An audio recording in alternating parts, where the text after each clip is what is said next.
Yo, what is good, everybody? It's KJ, and I am back, and I'm actually going to be doing something a little bit different. We are actually going to be doing a post-com, so I did play this game while I had COVID. Big shout out to the homie Dr. Slacking for giving me his footage and letting me just kind of post-com over it.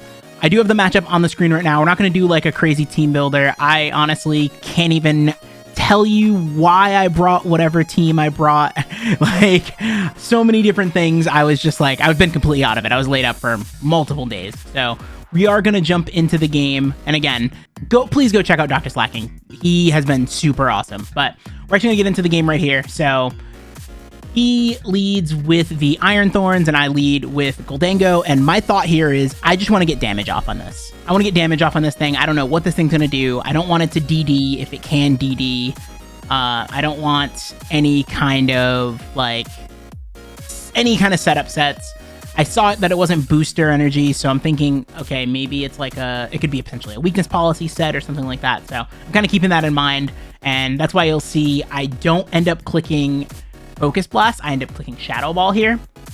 And he does show that he's faster than us. So my Gholdengo did have quite a bit of speed investment, but not enough to speed creep max speed Jolly. So I wasn't sure if he was Scarf. I was thinking he was Scarf based on how he led it.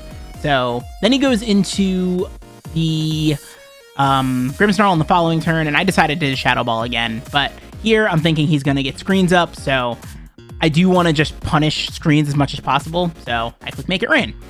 And then on the following turn, I'm thinking, okay, well, Weezing walls this thing. I do have to be careful because Weezing is my Dragonite answer, but I decided to go into Weezing here, expecting him to click Reflect, which he does. So you'll see that he now has dual screens up, and my only way of really getting rid of those is Brick Break with Poliwrath, but I don't want to just like raw switch Poliwrath in here.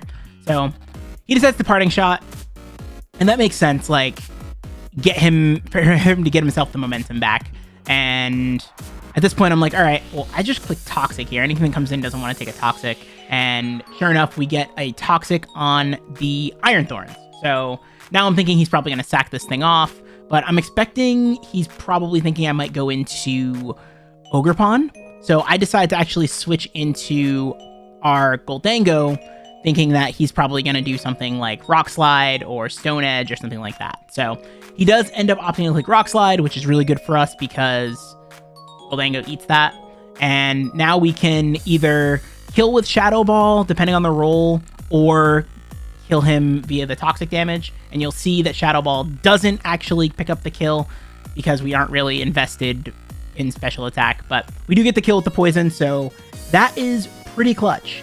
And so now Quaquaval comes in, and Quaquaval, we just want to T-Wave this. We always T-Wave this. We always T-Waved it in mocks because we don't want it to set up a Swords Dance for free. We don't want it to Aqua Step. Like, this thing will get out of hand and snowball very quickly. The only mock that I lost was Quaquaval going crazy. So we should get as much damage on this as possible here, and then we end up losing our Gholdengo, but it did its job. And now we go back into Weezing, because Weezing is a check to this. And unfortunately, he brings in this thing. So this is actually the scariest mon he has left, in my opinion. I was going for a Clear Smog just to make sure that we get rid of the +2 boost. And you can see that his light screen is now gone. We're going to switch out because I need to protect this thing and save its HP for the D-Knight. You're going to see that he does Terra Electric, and he does end up Volt Switching on our Frostmoth. So now in comes the Grimmsnarl, and he loses Reflect, so I think he's going to set screens back up, and I'm going to take this opportunity to go into Poliwrath now, because Poliwrath has Brick Break, so you can see he does set Light Screen up, and at this point I'm just clicking Brick Break, because he's going to set Reflect up as well, and I just want to make sure that we don't have to deal with that, because he does have Dragonite in the back, and that thing can set up behind screens, and it becomes scary. So next turn, he Parting Shots, and I kind of expected that. I still wanted to click Brick Break just to be certain. And he goes back into this demon, the Electrode, which at this point I'm thinking Electrode really just beats me if I am not careful. So I took a little bit of time here because I knew I lived 1 because I was AV for the Chi-Yu that didn't come. And I wanted to just get more chip on this. So I do opt to go for a -1 liquidation. We do bring it down to 61. So now I'm thinking Frostmoth can kind of eat hits from this still and probably end up killing it. But I do bring Frostmoth in. I probably shouldn't have done that. I probably should have just let Poliwrath go down. But we let Frostmoth take a lot of damage there, which is not ideal. And in comes the Grimmsnarl again on our Ice Beam. So we do get to kill the Grimmsnarl, so no more screens. And now Poliwrath is kind of useless.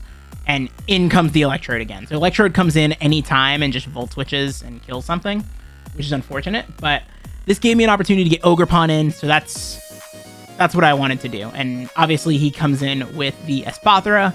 So here I'm just like, okay, I need to Trailblaze on what's probably going to be a Calm Mind. And we see that there's a pretty good amount of damage. So I'm like, okay, cool. I'm gonna try to hit this thing. And honestly, in hindsight, I should have clicked Swords Dance because I should have expected the Protect. So he protects, we Ivy Cudgel into the Protect, and unfortunately, not gonna do anything for us. And then next turn, we're actually gonna take a ton of chip. And that's kind of unfortunate just because that is a lot of chip to be taking. But we do end up playing Ivy Cudgel, and we actually get the crit. I don't think the crit mattered, but depending on his defense investment, I actually have his spreads. I could have checked.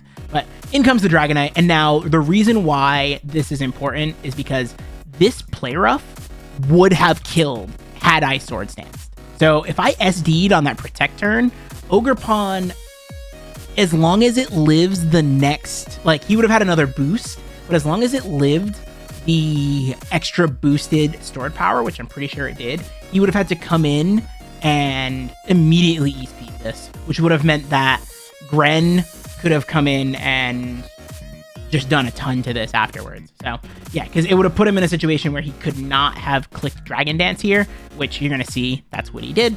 So he does take a ton of damage from the multi-scale, but actually I think he forgot about multi-scale or Mold Breaker. So we might have been able to just kill this with that. But you can see Dragonite starts to wreak absolute havoc. So we decided that we're going to, I decided Toxic here. And in hindsight, that wasn't the best play because I didn't know what the set was, right? Like, I only saw DD and Extreme Speed. So in theory, this could be DD, Extreme Speed, Outrage, coverage move, and then he would be Lumberry because I mean, realistically, my rock setter is Mamoswine, and it didn't really have a great matchup, so I could see him not necessarily respecting that and bringing boots. And also, he brought dual electric type, so of course he didn't respect Mamoswine. But yeah, so I was thinking, okay, this thing's gotta be right. So at this point, I'm thinking, okay, the only way I win is if we get an Outrage Confusion and he hits himself, and then Gren can get the Battle Bond boost and win.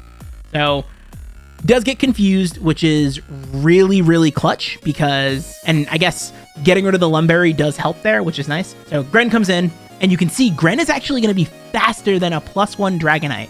So he ended up switching things up, he said. Originally he was faster than Gren, but he then wasn't. One thing to note is that he could have clicked Extreme Speed. Now, +1 Extreme Speed with my bulk, I believe did 66 to 78 or 79. I'll have to run the calc again to be certain. But I think with that, depending on the roll, it could have actually put us in range to die to our own Life Orb. It's very well possible that it could have been that we didn't die to Life Orb, and then we would have been in a spot where we might have had a 0-0 win. But you can see Gren is going to be able to clean up here. Grass Knot for the Quaquaval. Surf is going to kill the Electrode, and we're faster because of the Battle Bond boost. And we're going to get a dub. We're going to get a 1-0 dub on the back of Greninja. So our two season MVPs, Gren and Ogerpon. Ogerpon being the kill leader in all of PPL Bolt and Flare, are carrying us again. So you can see that there. But again, big shout out to the homie Dr. Slacking for A, just being super cool about the fact that we had to reschedule the game because I had COVID, B, letting me use his footage, and C, just being a fantastic content creator. Dr. Slacking is one of the people that I found through this league, and his content has been fantastic. So please go drop him a like. on his video. Drop him a follow, subscribe, whatever, all that YouTuber jazz. And yeah, we're going to be moving on to the PPL quarterfinals, PPL Bolt Flare quarterfinals. So really excited about that, but I will catch y'all on the next one. Take it easy, everybody. Peace.